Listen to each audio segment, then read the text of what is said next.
I was lying in bed with my eyes closed, my body very still. The room was dark, but I could see the shape of the door and the thin line of light under it. My heart was beating so loud that I was scared he might hear it. I kept telling myself to breathe slowly. In, out, slow, just like sleep. But I was not asleep. An hour earlier, I had stood at the kitchen sink, holding my cup of tea. The tea he had made for me, like he always did. He had smiled when he handed it to me. The same soft smile that made everyone trust him. Before we continue, please comment where you're watching from, and don't forget to like and subscribe for more interesting stories. That smile did not reach his eyes. When he stepped out to take a phone call, I did something I had never done before. I poured the tea down the sink. The liquid disappeared fast, swirling away like it had never existed. I rinsed the cup, dried it, and placed it back exactly where it was. Then I went to bed and pretended everything was normal. Now I was here, waiting, listening. I heard the front door open and close. His footsteps moved across the living room. For a moment, I thought he had gone out again. My chest loosened just a little. Then I heard the footsteps come back. Slow, careful, different. My stomach turned cold. He stopped outside the bedroom door. I felt the silence stretch. The air felt heavy, like it was pressing down on me. I kept my face calm. I did not move. I did not react when the door opened with a soft click. The light from the hallway spilled into the room for a second, then disappeared when he closed the door behind him. I heard him walk closer to the bed. Every step felt loud to me. Even though he was trying to be quiet, the floor made a small creak. He froze. I stayed still. My hands were tight under the blanket, my fingers digging into my palm. He leaned closer. I could smell his soap. Clean, familiar. That smell used to make me feel safe. Now it made my skin crawl. He stood there for a long time, just watching me. I knew it. I could feel his eyes on my face, checking my breathing, my stillness, making sure the pills had worked. But they hadn't. I felt the mattress dip as he sat on the edge of the bed. Slowly, gently, like he was handling something fragile. His hand brushed my arm. I almost flinched. Instead, I forced myself to relax, to let my arm stay loose and heavy, like someone deep in sleep. My heart was racing so fast, I was sure it would give me away. He whispered my name, soft, loving, fake. I did not answer. He waited. Then he smiled. I could hear it in his breath, in the way he let out a quiet sound of relief. He believed I was gone. Not gone forever, just gone enough. He stood up again and walked toward the dresser. I listened closely, every sound sharp in my ears. A drawer opened. Something small touched the wood with a light tap. Metal. My blood ran cold. I realized then that my fear had been right all along. This was not about me being tired. This was not stress. This was not care. This was control. I lay there, frozen, while he returned to the bed. I felt him lean over me. His shadow blocked what little light there was. His breath was steady, calm. Like this was something he had thought about many times. I wanted to scream. I wanted to jump up and run. But fear held me still. I remembered every strange morning I had woken up dizzy, every time my head felt heavy, every time I could not remember how I got to bed. I remembered how he always said, "You need more rest," and smiled while saying it. Now I knew why. He stood there for a moment longer, then stepped back. The metal sound came again, softer this time, like he was putting it away. Finally, he walked out of the room. The door closed. I did not move for a long time. When I was sure he was gone, I slowly opened my eyes and stared at the ceiling. My whole body was shaking, but my mind was clear for the first time in weeks. I understood one thing very clearly as I lay there in the dark. Whatever he was planning, it was not over. And if I made one wrong move, I might not get another night like this again. Before that night, I believed my life was normal. If anyone had asked me, I would have said my marriage was calm and steady. My husband was the kind of man people trusted right away. He spoke softly, laughed at the right moments, and always looked like he had nothing to hide. Friends said I was lucky. Family said I was safe with him. I believed them. I used to believe him. It started with small things. Things so small, I felt silly thinking about them later. I began to feel tired all the time. Not the normal tired that comes after a long day, but a heavy kind of tired. The kind that sits on your head and presses down. Some mornings, I woke up and stared at the ceiling, trying to remember how I fell asleep. My body felt slow, like it belonged to someone else. When I told my husband, he smiled and said, "You worry too much. You just need more rest." He always said it kindly. Every evening, he made me tea. At first, I thought it was sweet. He said it helped me relax. He chose the cups, boiled the water, and carried it to me carefully, like it mattered a lot. He watched me take the first sip every time. I didn't notice anything strange at the beginning. Tea is tea, warm, bitter, comforting. But after a while, I noticed how fast my eyes grew heavy after drinking it. Some nights, I barely made it to the bedroom. Other nights, I sat on the couch, my head falling forward while he talked. He would gently guide me to bed and pull the blanket over me. "You fell asleep again," he would say the next morning. I believed him. Until I didn't. One morning, I woke up with a sharp headache. My mouth was dry, and my thoughts felt messy. I stood in the bathroom staring at my reflection, trying to remember what I had dreamed about. I couldn't remember anything, just darkness. That scared me. I asked him what time I went to bed the night before. "Early," he said. "You were exhausted." But I remembered sitting on the couch, wide awake, listening to him talk about work. I remembered nodding, yes, but not falling asleep. Another night, I woke up before my alarm, confused. The room felt strange, like I had just arrived there. My phone was on the dresser, not where I usually left it. My clothes were neatly folded. I did not remember changing. When I asked him, he laughed softly. "You were half asleep. You don't remember anything when you're like that." The way he said it made me feel small, like I was silly for asking. So I stopped asking, but I started watching. I noticed how he never drank the tea with me. He always said he preferred water at night. I noticed how he stirred my cup longer than needed, watching the liquid closely. Once, when I reached for the cup before he was done, he gently pulled it back. "Let it cool," he said. His hand stayed on the handle a second longer than necessary. One evening, as I lifted the cup, something caught my eye. At the bottom, before I stirred, I saw tiny white grains. They were small, almost invisible, but they were there. I stirred quickly. They disappeared. My chest tightened. I told myself it was sugar, or herbs, or nothing at all. Still, I did not drink much that night. I said my stomach hurt. He watched me closely, his eyes sharp, his smile thin. The next day, I felt better than I had in weeks. That scared me more than feeling sick. I began to notice other things too. How he liked to know where I was at all times. How he answered questions for me when others asked. How he corrected me gently when I remembered something wrong. "You're forgetting again," he would say, shaking his head.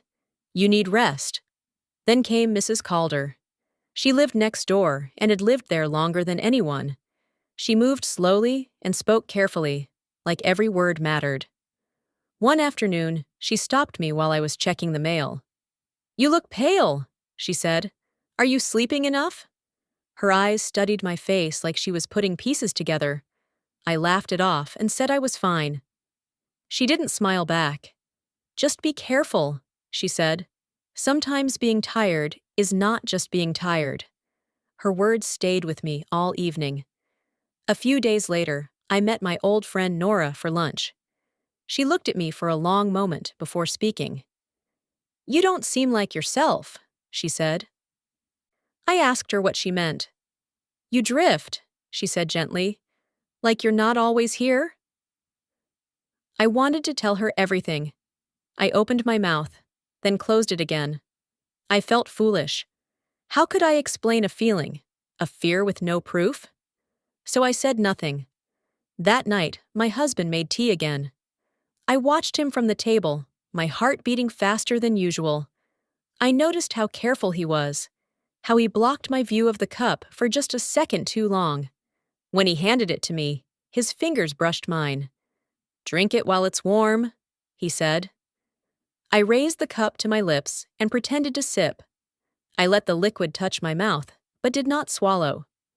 When he turned away, I poured a little into a napkin. The smell was wrong, not strong, just off. My hands shook. I went to bed early that night, claiming a headache.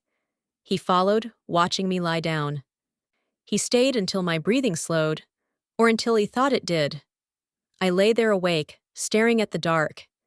That was the night I decided I could not ignore it anymore. I didn't know what he was putting in my tea. I didn't know why. But I knew one thing for sure. I was not imagining it, and whatever was happening to me was not an accident. I turned my face into the pillow and listened to his footsteps move away, my mind racing with thoughts I was afraid to finish.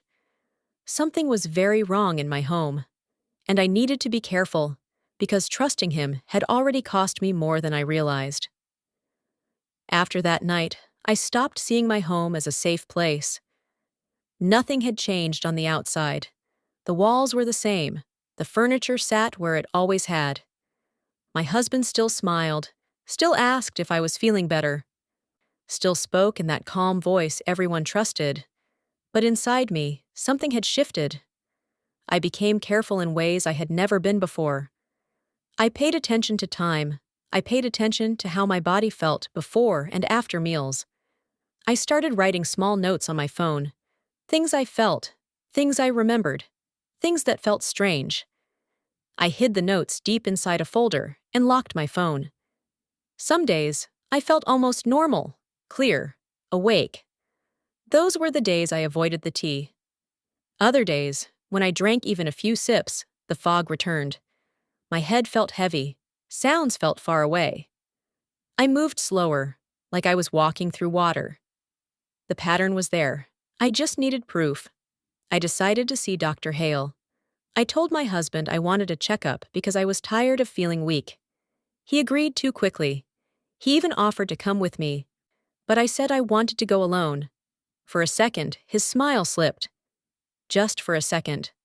At the clinic, Dr. Hale listened carefully as I described my symptoms. He ran tests and asked questions. When the results came back, his forehead creased. "These results are unusual," he said. "Not dangerous on their own, but they don't match simple stress." I asked him what could cause it. He paused. "Certain medications," he said slowly, "but I don't see any prescriptions here." My heart began to pound. I thanked him and left without asking more. I didn't want answers spoken out loud yet. Saying them made them real. That evening, my husband made tea again. I watched him closely, my hands cold. He stood with his back to me at the counter. His shoulders were relaxed, confident, like someone who had nothing to fear. He reached into a small cabinet I had never paid attention to before.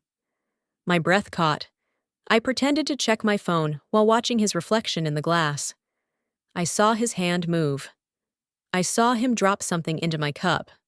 Something small. White. He stirred. My mind went quiet. This time, there was no doubt. When he brought the tea to me, I smiled back. I took the cup with steady hands, even though my chest felt tight. "Thank you," I said. His eyes stayed on the cup as I lifted it. He watched my throat, waiting for me to swallow. I pretended to drink. Later, when he stepped out to take a call, I poured the tea into the sink, just like I would do again on another night. I rinsed the cup carefully. My hands shook so badly I had to grip the counter. That was the moment I understood something important. He believed I was weak. He believed I didn't notice. That belief was his mistake. I began to act more tired around him. I yawned often. I let my words trail off. I let him think the tea was working better than ever. Inside, I stayed sharp. I called Nora the next day and asked her to come over. I didn't explain why. When she arrived, she hugged me tightly and pulled back, studying my face. "You look scared," she said quietly. I told her everything, not all at once, slowly, carefully. My voice shook, but I didn't stop. When I finished, she sat very still. "That's not normal," she said. "That's not safe." Hearing someone else say it made my stomach twist. She wanted me to leave right away, pack a bag, stay with her. But I knew I couldn't, not yet. If I left without proof, he would deny everything. He would turn it around, make me look confused, unstable. He had already been doing that in small ways. I needed to be smarter. That night, I pretended to fall asleep on the couch after drinking only a few drops of the tea. I let my head tilt forward. I slowed my breathing. I felt him watching me. After a while, he touched my shoulder. "Let's get you to bed," he said softly. I let him help me up. I let him guide me to the bedroom. I let him tuck me in like I was a child. I hated myself for how easy it was for him. Once he thought I was asleep, I listened. I heard him move around the house. I heard drawers open and close. I heard the faint sound of pills clicking together. My heart beat hard against my ribs. I realized then that this was not new.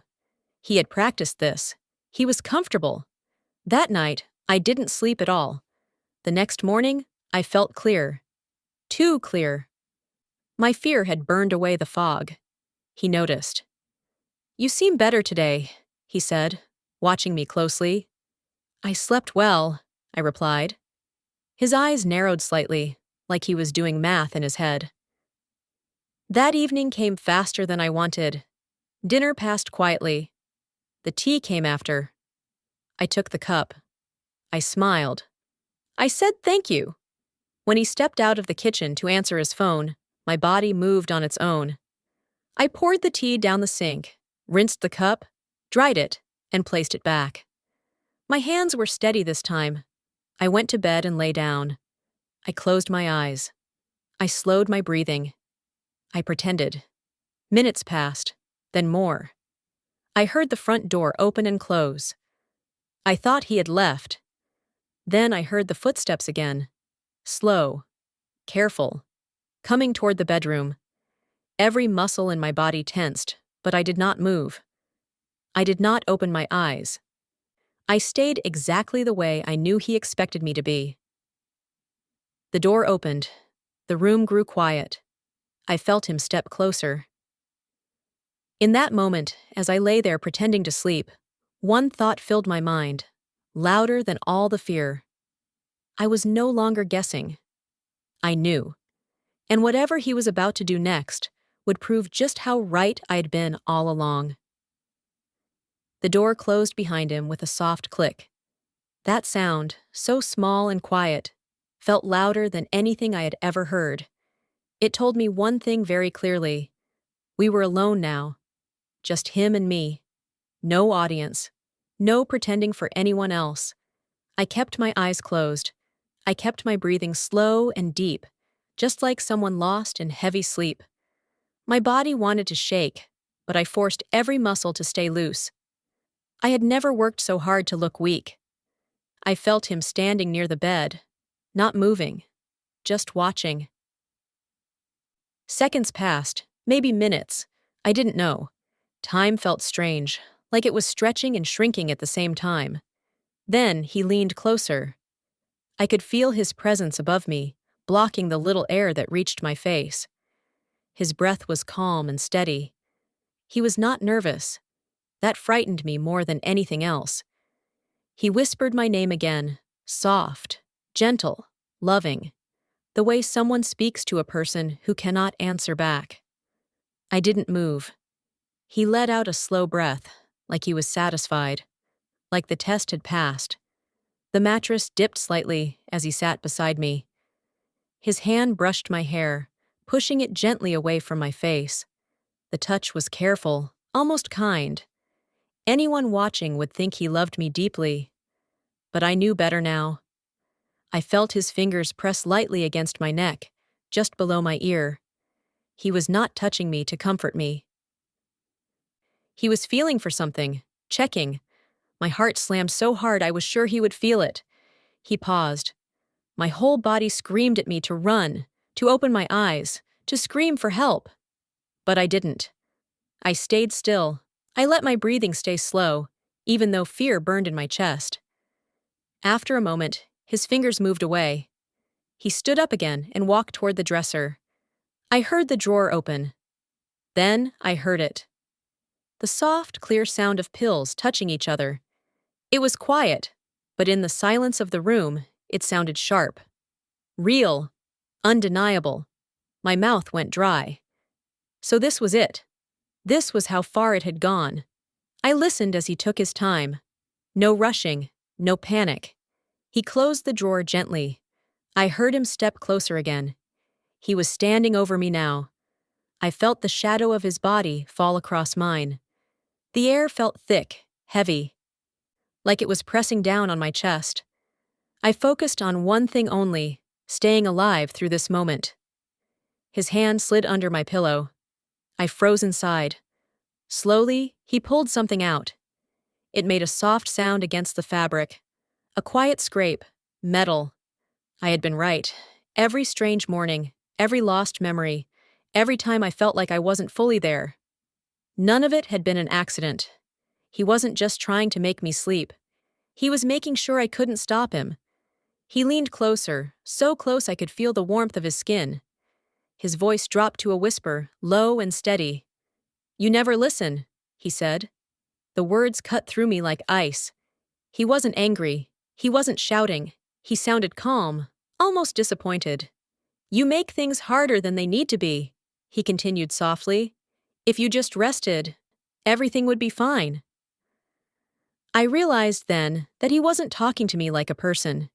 He was talking to a problem he believed he was about to fix. My thoughts raced.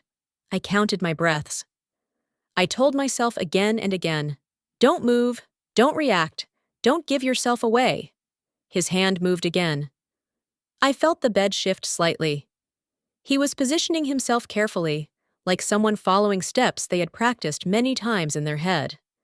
That was the moment the truth hit me fully. This was not sudden. This was planned. He had thought about this, prepared for it.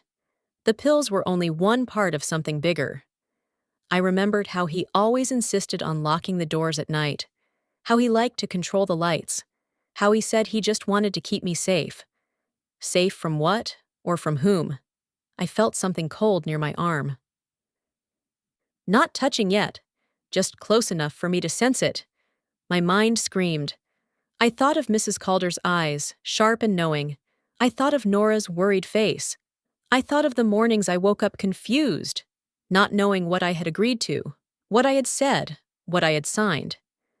Suddenly, everything made sense. The papers he handled alone, the calls he took in private, the way he corrected my memories like they were mistakes. He needed me quiet. He needed me unable to fight back. He leaned down again. His breath brushed my cheek. "Sleep," he whispered. And in that single word, I understood everything. This wasn't about love. This wasn't even about hate. This was about control. My body betrayed me then, just a little. My fingers twitched under the blanket. He froze. The room went completely still. My heart stopped. He waited. I waited. Seconds passed like hours. My fingers stayed still. I forced my body back into calm. I slowed my breathing even more, letting it become shallow, heavy, like deep sleep. Finally, he relaxed. I felt him pull back slightly. I heard the faint sound of metal being placed somewhere soft. The bed shifted as he stood up. He walked away from the bed. I didn't move. I listened as he went to the bathroom. I heard water run. I heard him wash his hands. Like nothing had happened. Like this was just another night. When he came back, he lay down beside me. The mattress dipped again, this time in the familiar place. He turned onto his side, facing away from me. Within minutes, his breathing changed. He fell asleep. Just like that. I lay there in the dark, my eyes still closed, my body stiff with fear and shock. Tears slid silently into my hair, but I didn't wipe them away. I had just learned the most dangerous truth of my life. The man sleeping beside me believed I was helpless. And worse, he believed he had time. He thought I was already beaten. He was wrong. But I also knew something else now, something that made my chest tighten with fear all over again. If I made a single mistake, if I moved too fast or trusted the wrong person, he would not hesitate next time. This was no longer about suspicion. It was about survival. And as I lay there in the darkness, listening to the steady breathing of the man who wanted to erase me quietly, I made myself one promise. I would not sleep again until I found a way out. Because now that I knew the truth, pretending was the only thing keeping me alive. Morning came slowly, almost like it too. Was afraid of what the day would bring. The sun filtered through the thin curtains in soft golden rays, touching the wall in long stripes. Birds sang outside as if nothing had happened, and the quiet made the house feel heavier. Everything looked normal. Anyone walking into the room would have thought nothing was wrong. But I knew better. I knew that beneath the calm and familiar surfaces, my life had been hanging by a thread. I had not slept. Not really. Not the deep, peaceful sleep people talk about. I had spent the entire night awake, pretending, calculating, and holding myself as still as stone. Every muscle ached from lying perfectly still, every nerve raw from tension. My hands were stiff, and my back protested, but my mind had never been sharper. Fear was still there, but it no longer had control. Now it was a tool, a warning, a weapon I could use to survive. When I finally heard my husband stir, I did not open my eyes. I lay still, my body slack, like a doll. He got out of bed, his movements smooth and confident. I listened to him walk to the bathroom and close the door behind him. The sound of the shower starting was loud in the silence of the house. Only then did I allow myself to breathe fully and unclench the tension that had held my body captive all night. I stood slowly, letting my feet touch the cold floor. My muscles screamed, but I ignored them. Every movement had to be deliberate. Every breath had to be controlled. Panic would ruin everything. Fear could no longer rule me. I walked to the kitchen and poured a glass of water, drinking it carefully. I held the glass in both hands for a long moment, grounding myself. The quiet of the house was a small comfort. No footsteps, no murmured words, no false smiles. I thought back to the nights I had felt so dizzy, so weak, so unsure of reality. The mornings I woke and couldn't remember what had happened. The feeling of helplessness, every small moment of fear and confusion, fueled the determination that now burned in me. Today would be the day I took control.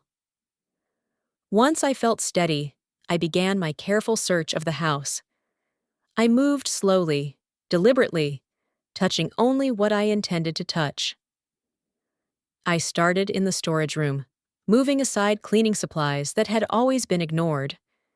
There, behind a row of old boxes, I found a small locked cabinet. I had seen it before, but never questioned it. Today, I opened it.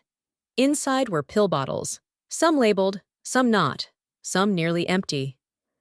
I lined them up carefully and took clear pictures. Every bottle, every label, every detail. I didn't need to know all the chemicals or doses yet.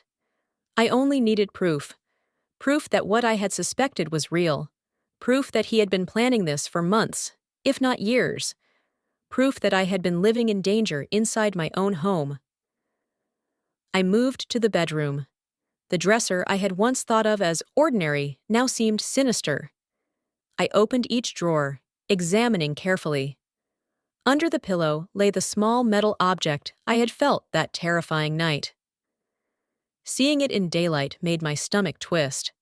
It looked simple, ordinary, like it could be ignored if you didn't know what it was for. But I did. I photographed it from every angle. Every small detail mattered. Then I put everything back exactly as it had been. I had learned that even the smallest mistake could alert him to my awareness. I sat on the bed for a long time, letting the gravity of the discovery hit me fully. My chest tightened, my hands shook, and tears came slowly, silently, without sound. Not sobbing, not dramatic, just tears that ran steadily like rain, as if my body was releasing months of fear and tension. I let them fall. I let myself feel every emotion I had suppressed for too long.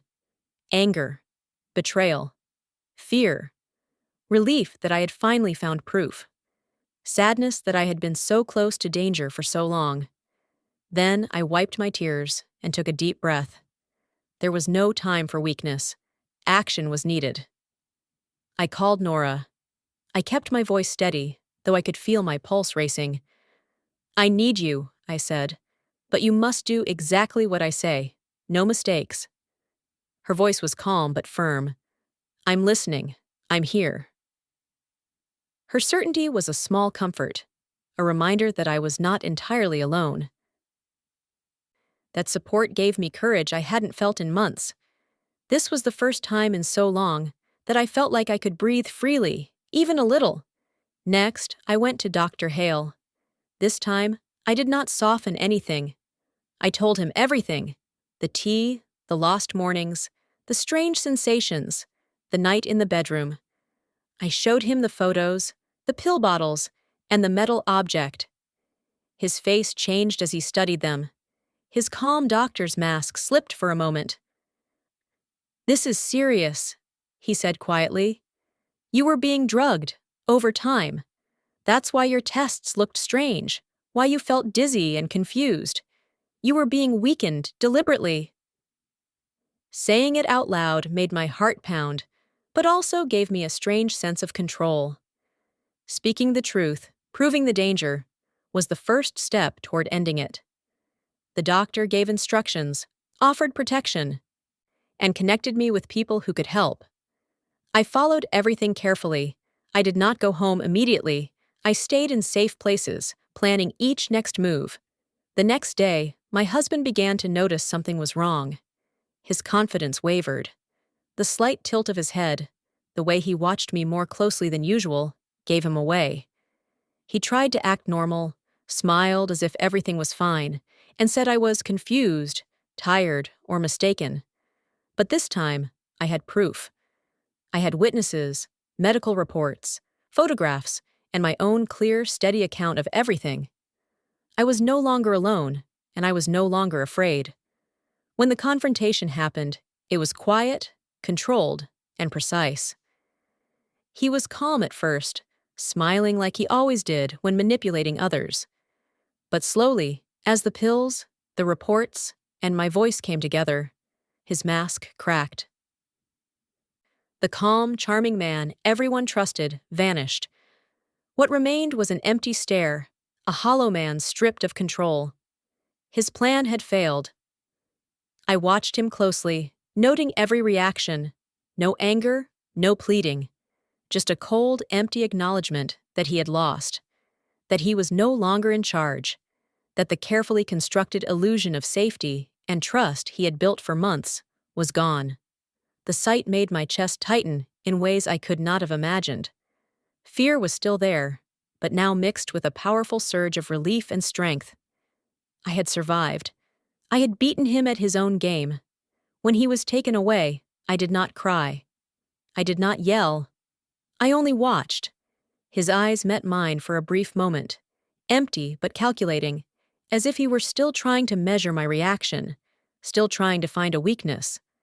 But I had none left to give. Every ounce of fear and doubt had been converted into careful observation and determination. I would never allow him to have that power again. After he was gone, the house was quiet. Too quiet. I walked through each room slowly, touching familiar surfaces, inspecting small corners, and rearranging only where necessary. The air felt lighter, windows were opened, curtains were pulled back. It felt like reclaiming territory that had been quietly lost. I could breathe. Slowly at first, then deeper, more fully than I had in months. I slept with the lights on for several nights. Some nights, I woke in the middle of the darkness, heart pounding, thinking he was there. Every noise made me tense, but over time, the fear began to fade. It became manageable, a reminder rather than a weapon. I learned that survival was not about pretending forever.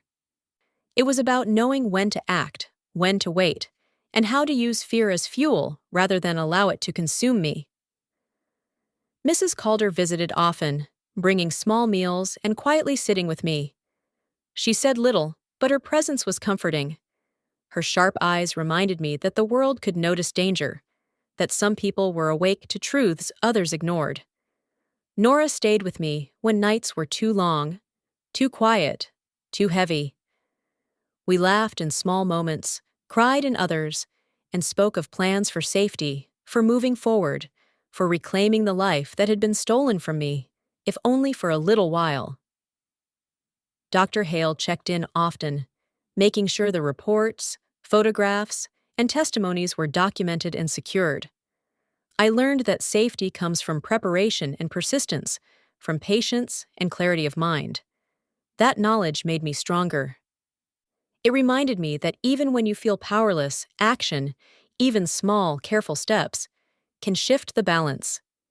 In the weeks that followed, life began to take on a new rhythm. I cooked my own meals. I walked outside when I wanted, unafraid. I drank water freely, not tea, and laughed when Nora joked about the tea terror I had survived. Each ordinary action became a triumph. Every quiet morning was a victory. Every moment without fear reinforced the truth that I had endured, that I had survived, that I was finally free. I began to reflect on what had happened, how subtle danger could be, how carefully it could hide behind kindness and smiles, how the people we trust most can sometimes be the ones who betray us. I thought about the nights I had felt strange, dizzy, powerless, unsure if what I remembered was real. And I realized that paying attention, really paying attention, had saved my life. Listening to small doubts, trusting intuition, and refusing to dismiss fear were not signs of weakness. They were the tools of survival. I also understood the limits of control. My husband had tried to erase me, to manipulate me into silence, to bend reality so I could not trust my own senses. But even the most carefully planned control can be broken. Awareness, action, and courage, even in the smallest increments, can undo it. I had seen the truth, confronted it, and survived. That knowledge was more powerful than fear ever had been. As the days passed, I began to reclaim my home fully.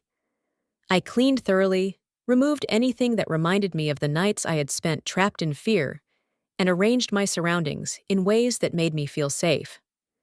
I slept better, sometimes still lightly, but with a sense of vigilance rather than terror.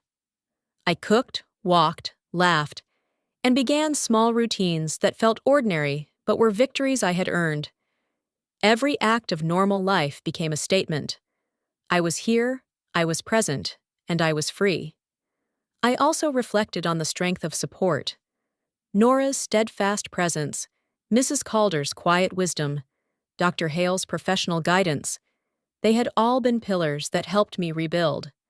I realized that survival does not happen in isolation. It happens in connection, in trust, in seeking help when the danger is too great to face alone. That was a lesson I would carry forever. Danger, I understood finally, does not always announce itself. Sometimes it whispers. Sometimes it smiles and pours you a cup of tea. Sometimes it pretends to care while secretly plotting harm. But danger can be met, faced, and overcome if we notice, if we act, and if we refuse to be silent.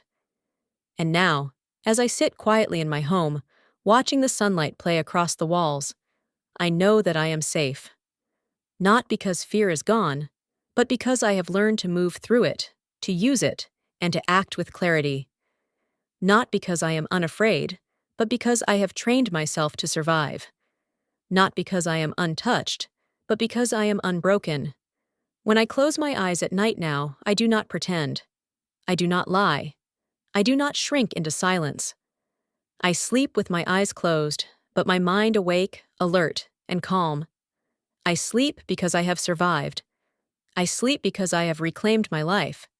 I sleep because the danger that once controlled me is gone, taken away by proof, action, and courage. The house breathes with me now. Every wall, every shadow, every familiar corner is a witness to the fact that I have endured. The tea is mine to drink, or not drink. The rooms are mine to move through. The nights are mine to survive, and the days mine to live fully. And I know this truth with every fiber of my being. I am no longer his. I am no longer afraid. I am finally, completely, and forever free. The house is quiet now, but it no longer feels heavy.